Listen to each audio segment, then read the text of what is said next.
Bienvenue, mon nom c'est Denis Fortier. Je vais vous parler de sommeil, vous donner des trucs, des conseils pour mieux dormir. Les conseils et les exercices que je vous donne aujourd'hui ne remplacent pas la consultation ni l'évaluation médicale ni d'un professionnel de la réadaptation. C'est bien important de vous en souvenir. Les textes et les images de ce webinaire sont tirés de C'est normal à votre âge et va prendre l'air.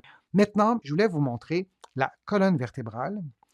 Elle est étroitement liée au sommeil, elle est étroitement liée au confort et elle est aussi, et ça on l'oublie, elle est étroitement liée à la respiration.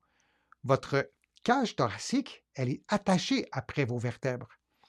Vos voies respiratoires sont très très près de vos vertèbres cervicales. Et là, on pourrait aussi faire d'autres liens, mais la colonne vertébrale, elle est étroitement liée au sommeil et elle est étroitement liée aussi à la mobilité par étapes. Donc, il y a différents exercices que je veux vous donner, que je veux vous montrer. Il y en a vraiment plusieurs.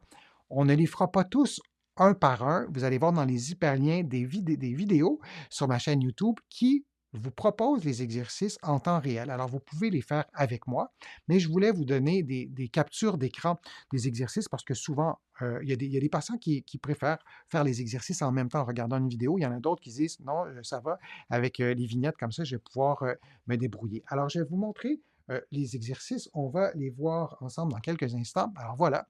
Alors, je vais les commenter en même temps et vous pourriez aussi les faire. Alors là, vous voyez une inclinaison que vous pourriez faire un peu moins rapidement si vous le souhaitez. Les mains croisées sur les épaules et vous inclinez, vous le voyez, votre dos vers la droite et vers la gauche sans penser à rien d'autre, sans se compliquer la vie, comme on dit.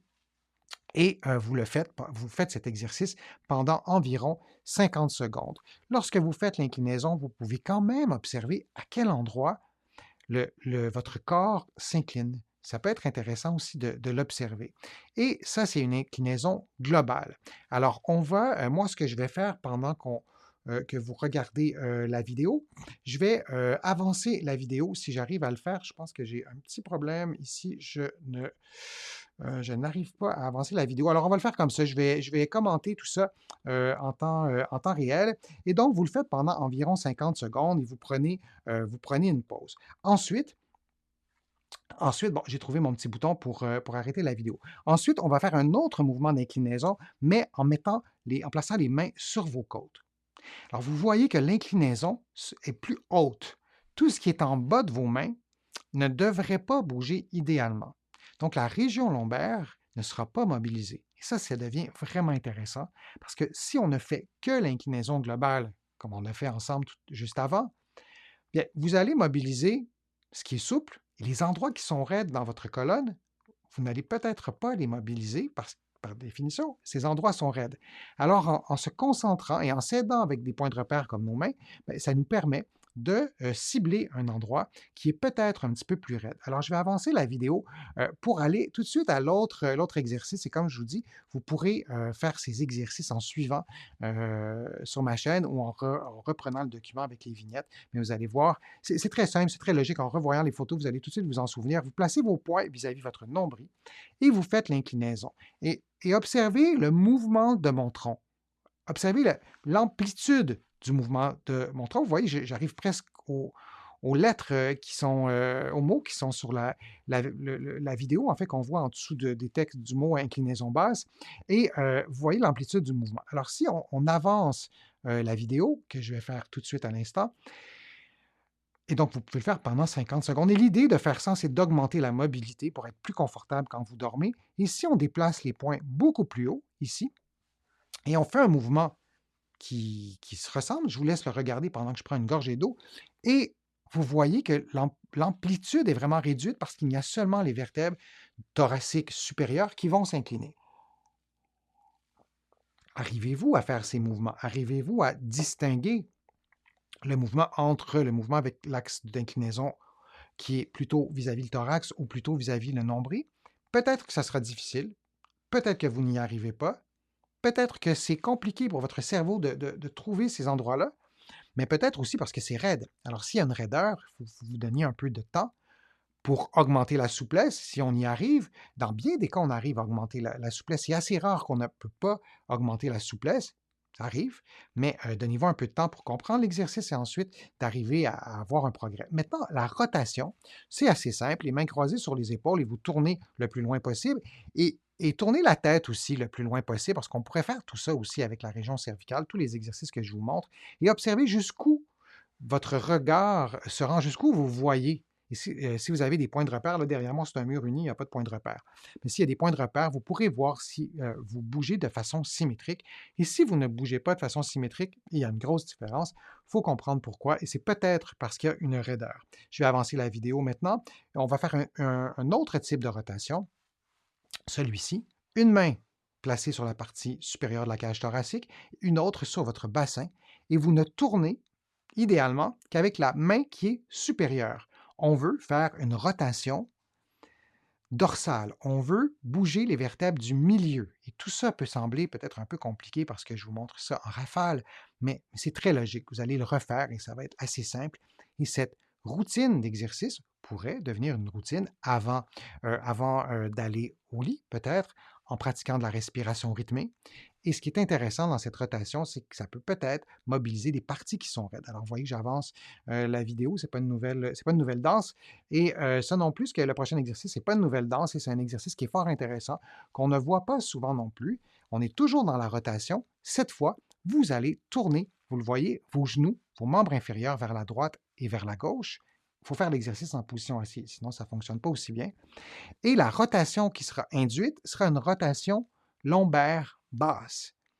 Si vous avez une raideur au bas du dos et que vous ne faites que les autres rotations qu'on a fait, peut-être que le bas du dos ne sera pas mobilisé parce qu'il est raide. Dans cette position-là, c'est assez difficile. Le bas du dos aura du mal à vous jouer un petit tour et à ne pas être mobilisé. Vous allez voir, ça va probablement davantage mobiliser votre région lombaire et vous faites encore une fois environ 50 secondes.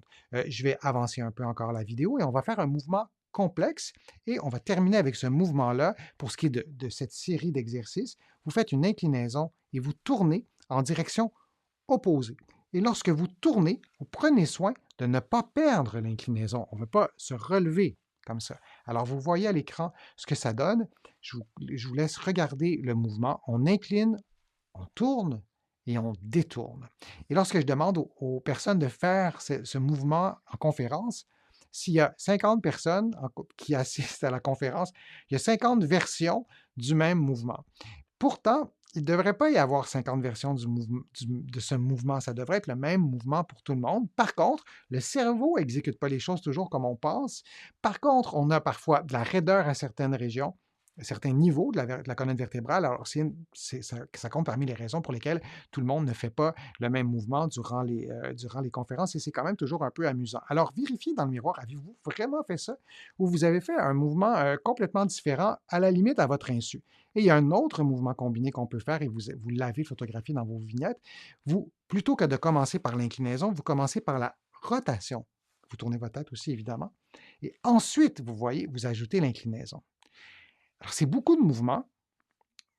J'ai des patients qui font tous ces mouvements, 50 secondes, 10 secondes, 20 secondes, et qui ont une routine avant d'aller au lit. Et j'ai des patients qui le font plus longtemps, mais qui ne font pas tous les mouvements parce qu'eux trouvent qu'il y a des mouvements qui sont complètement mobiles, qu'il n'y a aucune raideur, tout va bien, comparativement à d'autres mouvements qui ont un peu plus de raideur. Et là, l'idée, ce n'est pas d'augmenter la douleur ou de reproduire la douleur. Je vous l'ai dit au début du webinaire, il n'y a aucun exercice qui doit reproduire ou augmenter la douleur. Vous ne le faites pas, vous l'adaptez, vous consultez, mais une raideur, un manque de souplesse en faisant l'exercice chaque jour, par exemple, parfois on arrive à le corriger. Et dernière variante, c'est un exercice d'inclinaison. En fait, toutes les inclinaisons qu'on a faites, vous pourriez les faire adossées au mur. Vous vous en doutez. Pourquoi on le fait adossé au mur? C'est que le mur contrôle la position de votre corps. Probablement que vous ne serez pas penché vers l'avant, vous serez beaucoup plus symétrique et donc le corps ne pourra pas fuir ce qu'on lui demande de faire et de faire les exercices adossés au mur. Ça peut être intéressant. Certaines personnes les font aussi couchés sur le dos. C'est beaucoup plus difficile, il faut être un peu plus en forme, mais ça peut être une façon aussi de mobiliser la région, la colonne vertébrale et de faire des exercices différemment plutôt que de les faire, par exemple, en position assise. Alors ça, c'est le programme que je voulais vous, proposer. Vous le voyez maintenant, en vignette et vous pourrez choisir ce qui vous plaît. Vous pourrez aussi, faire suivre le programme tel quel. Alors je vous souhaite de prendre soin de votre sommeil, de mieux dormir et peut-être à une prochaine fois.